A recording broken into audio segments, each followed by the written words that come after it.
All right. Good morning, everyone. Happy Tuesday, and welcome once again to the Combined Strength Podcast. I'm your host, Shane Sutcliffe, and I'm here with my regular co-host, Shallon Nowakowski.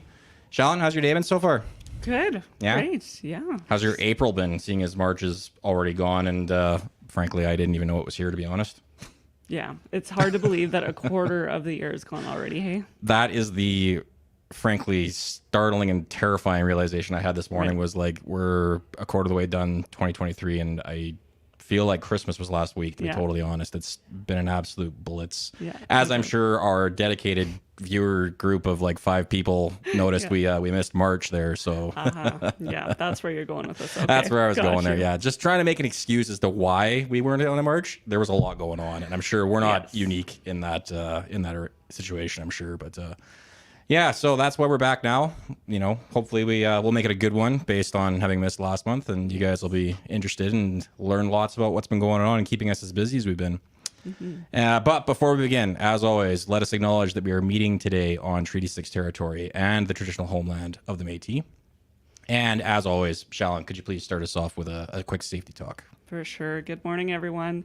Let's chat this morning quickly just about mental awareness. I think this is a really important topic that we tend to hit on quite a bit heading into that spring and summer season. And we need to keep safety at the forefront of what we do, especially when we're going through seasons that come with quite a few distractions, whether it be Christmas or spring break or throughout the summer heading to the lake on long weekends. We know that we can get a little bit distracted thinking about plans, that type of thing. So let's just make sure that we are keeping safety at the forefront of what we do inside and outside of the shop. So what does that look like outside of work? Well, let's stay focused when we're driving around town. The weather's nicer out. There's going to be a lot more kids, a lot more people, animals, dogs, walking, all that good stuff. So let's just pay attention when we are out and about, and stay mentally aware out there. Absolutely. And kind of dovetailing that point too, the whole comment I was making about March already being gone. I know I've caught myself a couple of times being a little less than completely alert in the mornings when I'm on the way to work. So if you're somebody who habitually requires a certain caffeinated beverage to make your mornings work, make sure you take what you need to be safe in the mornings and keep your mental acuity sharp and ready to go, especially when you're driving, as Sean said, especially as we get, as she said, into the summer season. There'll be more kids out playing in the sunshine. So that's right. That's great. Well, as we alluded to in the start here, there is a lot on the go at JNE these days. There's not much that we unfortunately can share photographs of, though. A lot of the projects that we work on, and I'm not sure how many of our customers or viewers know this, but we work on a lot of very proprietary, very confidential stuff. So we don't share details around those kind of projects. We don't take photos of them. We don't highlight them on these kind of platforms, just to respect the privacy and proprietary nature of our customers' projects and their requirements. But there are a couple this month that we would like to share that we are capable of sharing some details on. And the first one that we're going to go to here, I will just bring up this lovely photograph image here that Shallon's got. And she can't see it, but everyone else can. The first one we're going to go to is a sparge pipe. And actually, funnily enough, both projects that we're highlighting today are being done at our 56th Street location. And even funnier than that, they're both being built in the same space. They're both being built in our coverall building right now. And so funnier than that, aren't they your projects? They're both my projects. Yeah. So there's a tying thread here to all this, to be sure. So the sparge pipes. Now, this is being built for a customer in the oil sands, as is the other project that we're going to highlight as well. And the really interesting thing about these things is the design arrangement. And for the people that can't see the images or are listening to the podcast after the fact, what is a sparge pipe? Shallon, maybe actually I should ask you, because... No, I will say, I'm sorry, Shane. Can you please fill us in? Fair enough. So if I had to describe it in the simplest terms I could use, I would say that these things are a sprinkler that is designed to go through the absolute toughest service you could possibly imagine. It is, in this case, a 16-inch pipe with a whole bunch of what are called threadlets welded down a staggered center line. And for anyone that's not aware what a threadlet is, it's essentially a threaded port that gets welded onto a pipe to add a pipe connection off of it. So you drill a hole in the main pipe, you put the threadlet on, you do a weld, and then you've got a threaded connection coming off of it. And these sparge pipes have multiple of those threadlets, as I said, kind of like following a zigzag pattern down the length of the 16-inch pipe. And what that's doing is when these things are installed in sight, they're actually installed with those ports facing downwards, and there's nozzles threaded into them. And these things live in what's called a breaker, which, again, to use a very simple description, and forgive me if I'm butchering this because I've never actually seen one, picture a giant tumbling washing machine. That's kind of what a breaker is, essentially. It's a giant rotating drum that has product feeding through it. And the sparge pipe's job is to spray a fluid and keep the product wet while it's working its way through this process. So you can kind of imagine the service conditions this thing lives in. It's hanging inside of a rotating drum with a whole bunch of stuff bouncing around inside, slamming into it. It's an environment that would, in most cases, lead to parts being damaged very quickly. And that's, long story short, where I'm going to with this cool design on these guys. The 16-inch pipe that the threadlets are welded to is then encased in a 20-inch Sked 60. So, and forgive me if I butcher this, but it's nearly an inch thick, that pipe that goes around the outside of these guys. And that 20-inch Sked 60 is serving as basically just a shield. It's there to protect the actual pipe that's conveying the fluid and that these threadlets are welded into. And one thing, I'm not sure, have we got any other pictures of this one, Shellen, or is that just the only one we got? That's the one? Okay. Yeah. We can definitely kind of see it from this point, but the really kind of tricky part to these builds is that all those threadlets are installed down one side of the pipe. Now, that doesn't necessarily sound all that difficult until you start thinking about it from the welding side of things.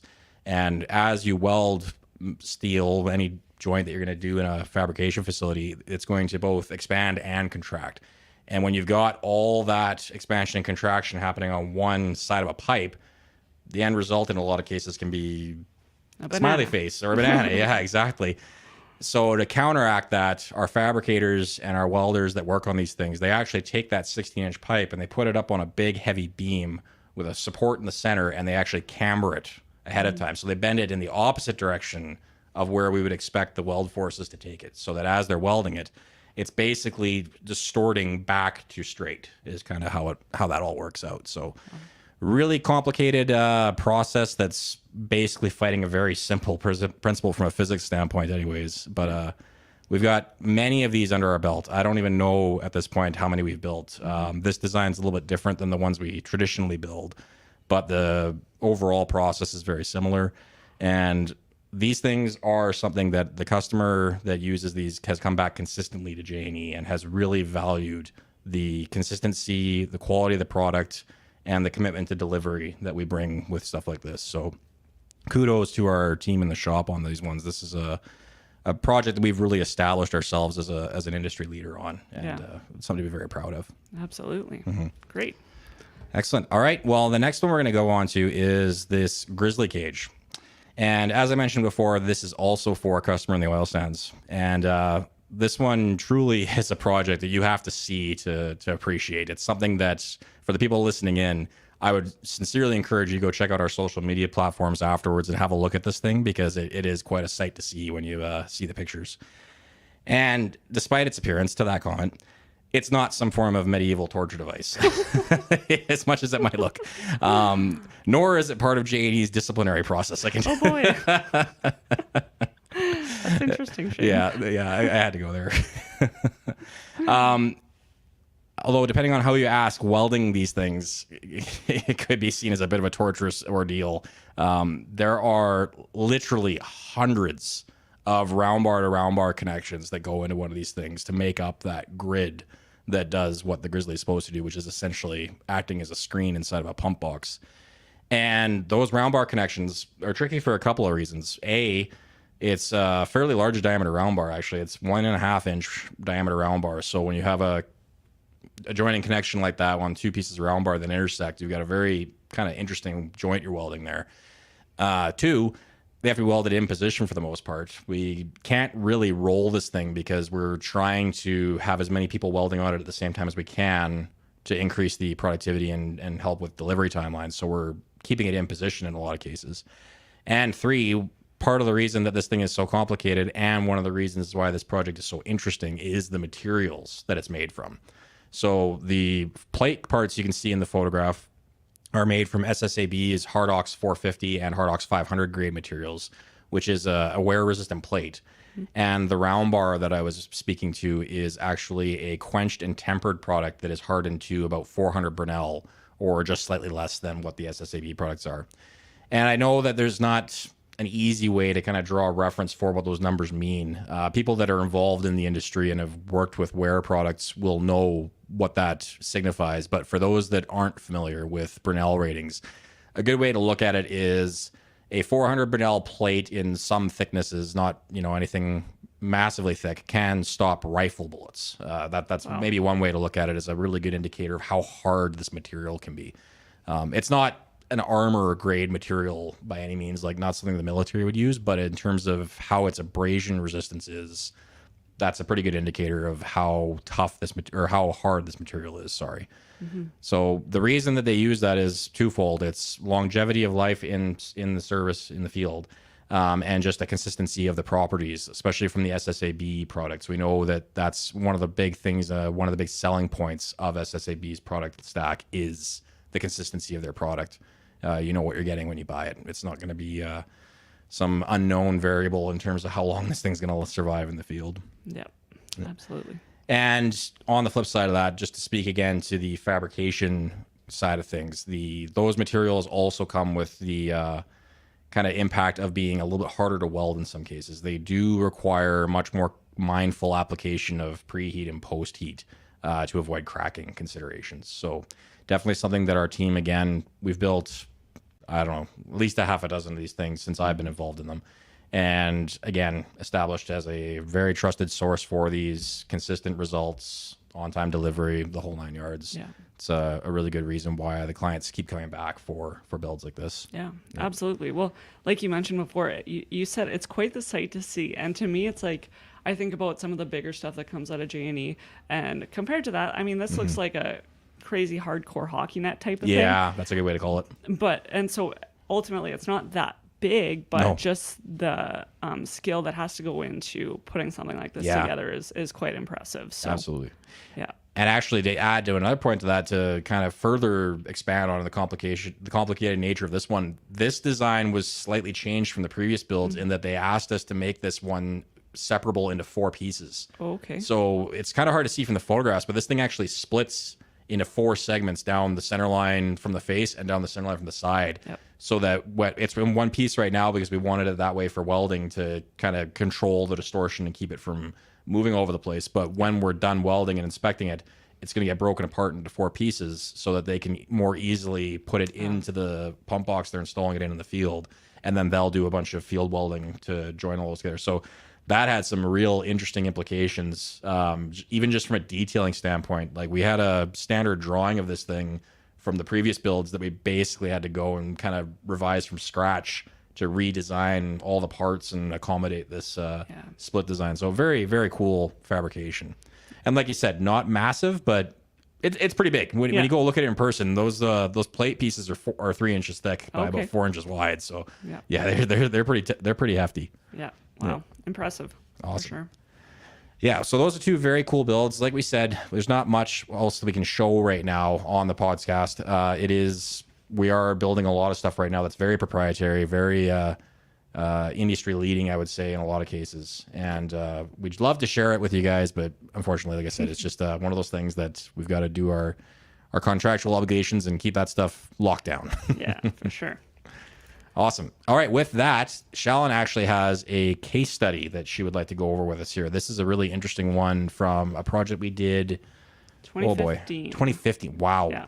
I was going to say 2018. I'm way off there. You lost 2 years. That's fine. I lost more than 2 years. That's all right. Yeah, Shalyn, take over for us, please. Sure thing. So yeah, I just wanted to bring up this project back from 2015. I think that it taught us some valuable lessons that we can capitalize on going forward, and I think it's kind of just a cool story to share. So wanted to go over that. So yeah, back in 2015, we fabricated 4 of these vacuum deaerator vessels for an oil sands client in Alberta.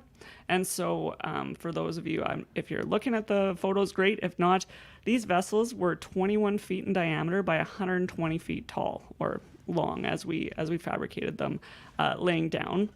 And each one weighing in over 300 metric tons per vessel. Yeah. That's a startling number when you think about it. Yes, absolutely. And yeah, so pretty impressive. And these vessels would have been the largest pressure vessels that JNE had built to date at the time. So we really had to ramp up kind of our capacity and figure a lot of things out in order to make this happen. And so the biggest challenge with this project also was the timeline that we had to complete this in. Right. In Saskatchewan in the springtime, road bans go on. We cannot be hauling 300 metric ton units down the highway when things are thawing, and the highways will get very, very damaged that way. So we needed to ship these out before February of 2016. All 4 of them needed to go out, and we started the first one in April of 2015. Wow, that's an insane timeline. What is that?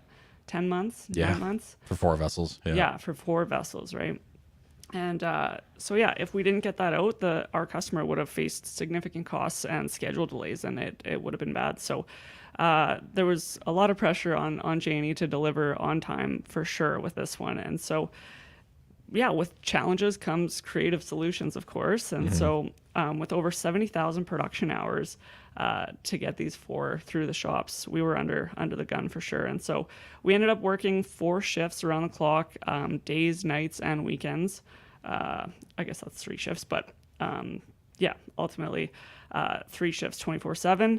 And we had to be creative in order to get to create as many work faces as possible on these. So we, instead of, maybe the typical way of fabricating a vessel, we actually worked in sub-assemblies to create as many work faces, get as many people working on these things at once as possible. And then once those sub-assemblies were completed, then we would go to the overall assembly. But that really introduces a lot of challenges related to keeping the fabrication within dimensional tolerances from one sub-assembly to the next once you go to put them all together. And yeah, it's actually really cool. We've got a few videos on our website and on our YouTube channel of this project actually being fabricated in our shops, and it's a time lapse, and so you can actually see the massive sections getting put together and getting added on, and it's kind of really cool to watch. And so, what was the outcome? So our first vessel that we fabricated took 73 days. So that was our starting benchmark for this project, was 73 days. Unfortunately, and I was just going to say, if I'm not mistaken, if we had maintained that pace, we would have missed the delivery in the end. Yeah, that's right. Absolutely. Yeah. So in order to meet that required delivery time, fabrication had to be reduced to 46 days. Oh, wow. So for the remaining over half. Yes. Wow. Yes. Unreal. So I can't imagine what everyone was feeling at that point. Like, oh my gosh. Pressure was on. What are we committed to? But yeah. So then, cool enough to report though, by the time the 4th one was completed, our fabrication process had been trimmed down to 36 days. That's unbelievable. Isn't that amazing? That's amazing. That's like half. Yeah. That is very impressive. That's a huge kudos to everybody that worked on that. Everybody involved, from like the detailing all the way down to the shop floor. That was all that hands is a on deck. combined strength effort for sure. Absolutely, yeah. And I remember Adam, our CEO, saying at one point too, he said, by the time that we were done the 4th one, everyone was wishing we had more to do because we had gotten in this groove and figured it out. And well, and that's a really good point to make too, and that's something that I don't think a lot of people really think about. Like JNE, we build a lot of one-offs. It's not very typical that we'll see a project like that where we're building the same thing multiple times. We typically tend to build one crystallizer, one pump box, one large vessel. To have an order of 4 of them and to really get to sink your teeth into refining the process and kind of like coming up with efficiencies and saying like, well, we tried it this way on the first one, but we know there's ways to be more efficient and more effective on the second one. That's not super common in our world. So to see that kind of result in only 4 iterations is absolutely phenomenal, to be totally honest. That's a dream from a planning perspective, to be totally honest. Yeah, absolutely. And so it's just a great example of optimizing our fabrication schedules to deliver a quality product that was on time and on budget. Yeah. And that's just pretty cool to share. So wanted to go over that. If you want to view the full project story, there's lots of project story videos on our YouTube channel, including this one, and then there's this case study is posted to our website in our project experience as well. So that's what I wanted to go over. No, that's awesome. And like Shaw mentioned, that time lapse is something really cool to watch because our B shop, the view is shot from the top right hand corner. I can't recall exactly where, but it's got the windows of the building in view. Yeah. And you actually watch in the span of like 10 seconds, you'll see the sun go up and down about 4 or 5 times. So each time lapse window is like multiple days in the span of a couple of seconds. So it's really crazy to watch this 300 metric ton vessel spinning like a top in the rolls because it's moving so quickly. It's something else. You guys should really check it out. It's quite the show. Yeah, and the other thing too is that really created. We learned a lot of lessons, obviously, throughout the way, but that created a lot of capacity and a lot of capability for us to get further into these things. Which I know the entire province is booming. There's lots coming down the pipes, but this just allows us to look at this, say, hey, what did we learn? Absolutely. And how do we create efficiencies on upcoming projects, kind of taking off where we continuing from where we left off, I guess is what I'm trying to say. So no, that's exactly it. Yeah. Awesome. All right. We'll go back to just highlighting us here. Great. Well, thanks, Sheldon. That was super interesting. I mean, that's a great story. We've spoken about it a couple of times on the various platforms. We're obviously very proud of the outcome of that project. And we've got some other vessels coming up. There's actually some work coming up here pretty quick that's not quite the same, but similar idea anyways. So, if you're a large customer in the prairies or anywhere in Canada, really, that's looking for some fabrication support, you know where to go. Yeah, that's right. For sure. Awesome. Well, and now actually, funnily enough, to speak about support. Yes. Shallon's got some information here that a lot of our listeners might be interested in. There's some opportunities to come work with us. Yeah, absolutely. And Shallon, could you tell us what are we currently looking to hire?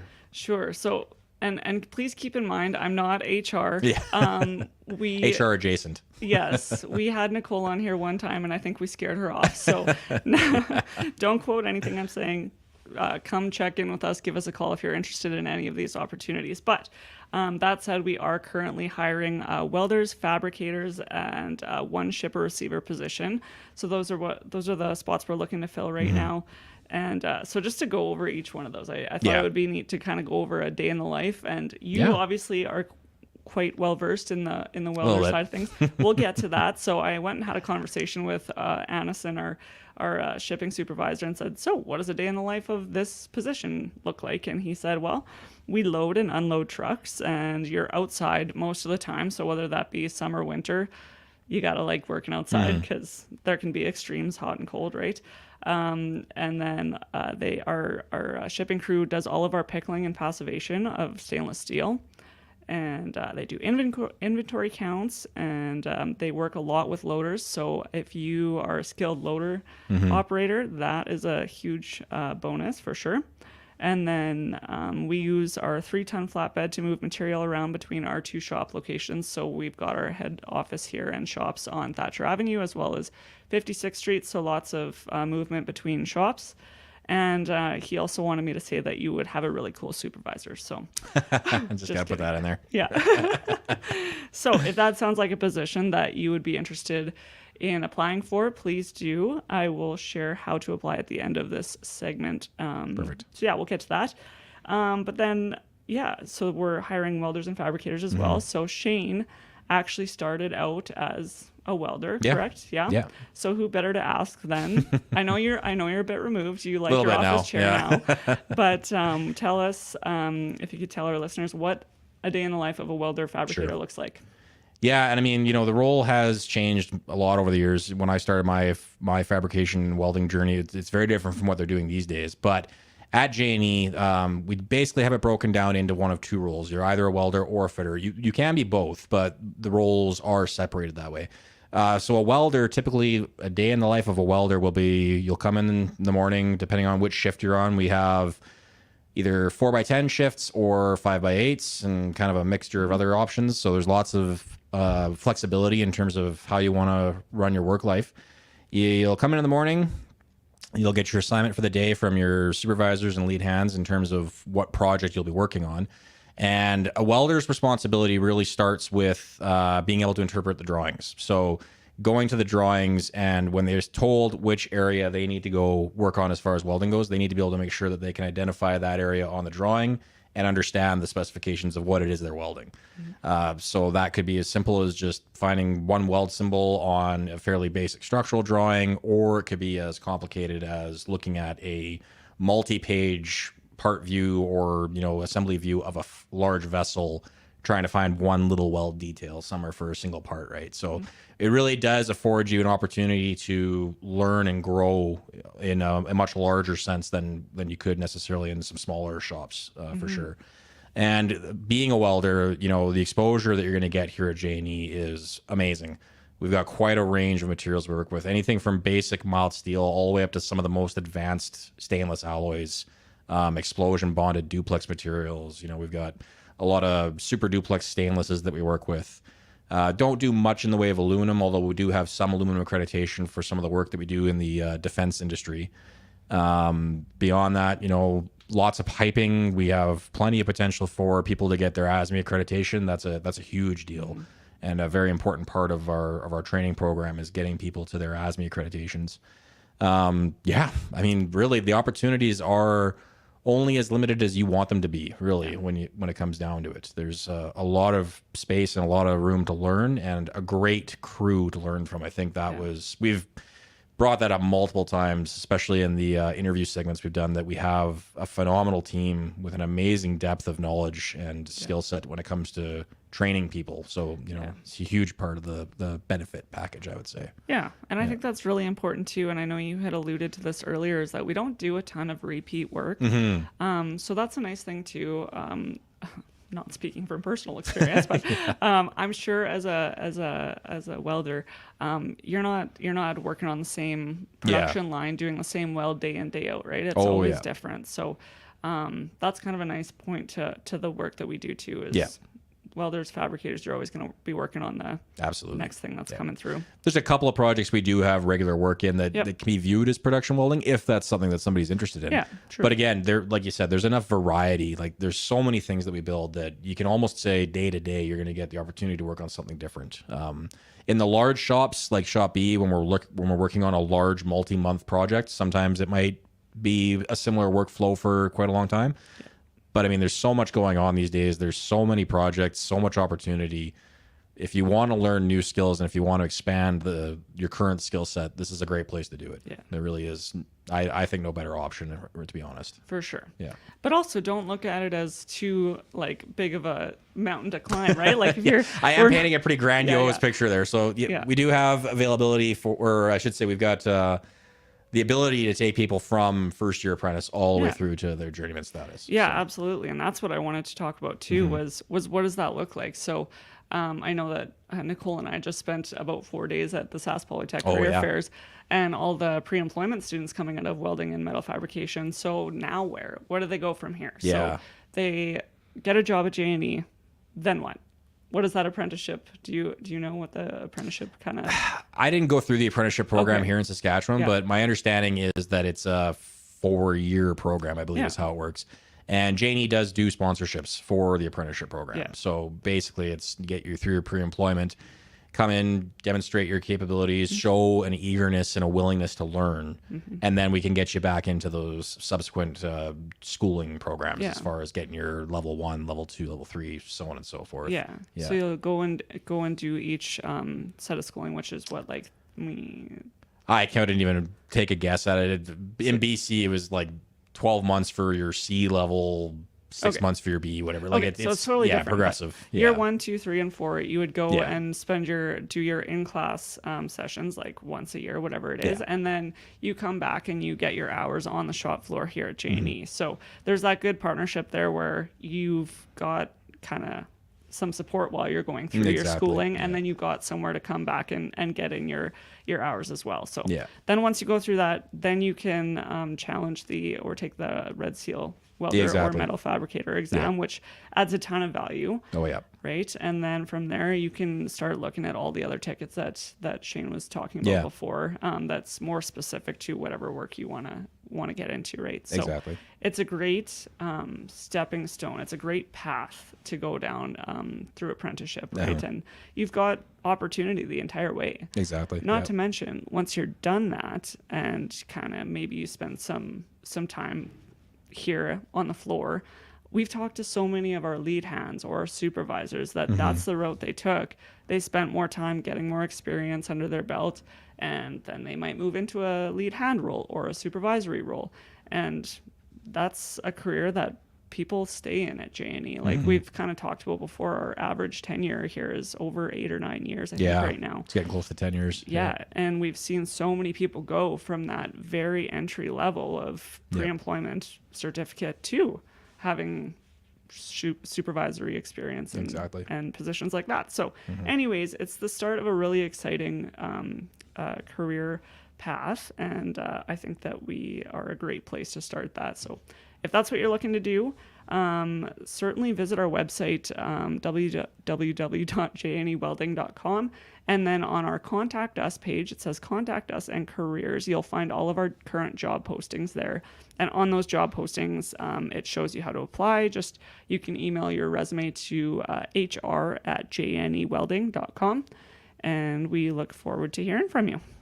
Excellent. Yeah. That's great, Sean. Thank you so much. No problem. And if anybody has any questions about what it's like to work at JNE or want to get a little bit more information about it, reach out to those same contacts or find any one of our people on LinkedIn or any of the social media platforms. They'd be willing to, I'm sure they'd be more than willing to answer questions you may have about what it's like to work here. Yep. I volunteer if anybody's interested. Absolutely. Same Excellent. here. Awesome. All right. Well, once again, thank you everyone for watching. That's all we've got for today. That's basically what I wanted to cover. A little bit of a short and sweet episode, but we feel it had lots of good information in there. Like we said, we're making up for missing March here. Thank you everyone for watching. Please keep your eye out on our social media platforms and on our YouTube pages for indications of when we plan to next go live. I know we didn't advertise this one very well. It was a little behind the 8 ball in terms of putting out a posting on this one, but I promise to advertise before we go live next time. And we have a couple of episodes of our People Who Power Us interview segment that are pre-recorded. We'll be ready in a couple of weeks' time. That's what I'm going to say. I'll put that out there now to make myself commit to having those out, and keep an eye out on those same platforms to see those when they come out. Absolutely. They'll be good episodes for sure. Excellent. Well, again, I've been Shane. She's been Shellen. This has been JNE Welding, and thank you everyone for watching. We'll see you next time. Have a great day.